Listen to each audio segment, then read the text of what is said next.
দাঁড়া দাঁড়া দাঁড়া, পরের কাছে ডাব খাওয়ার আগে মনোজার টাকা শেষ করলি। আমি আল্লাহুম্মা আমিন, আল্লাহুম্মা আমিন। ইয়া রাব্বুল আলামিন। সারাদিন আমরা রোজা রেখেছি, উপোস রয়েছি, সন্ধ্যার সময় ইফতার করে আপনার মসজিদে গিয়ে অল্প একটু তারাবি পরে আপনার এই গাছ থেকে ডাব চুরি খাওয়ার জন্য একত্রিত হয়েছি।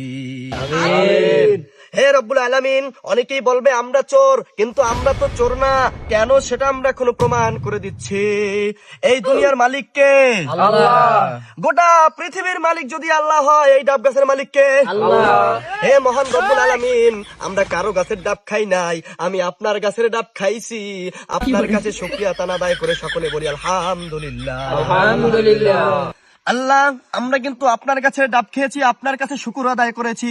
তারপরও এলাকার কিছু মুরব্বীরা, কিছু মানুষ আমাদেরকে নিয়ে সমালোচনা করবে, আমাদেরকে চোর বলবে। তাদের বিচার আল্লাহ আপনি কাল কিয়ামতের দিন হাসরের ময়দানে আমাদের সামনে করবে। আমিন।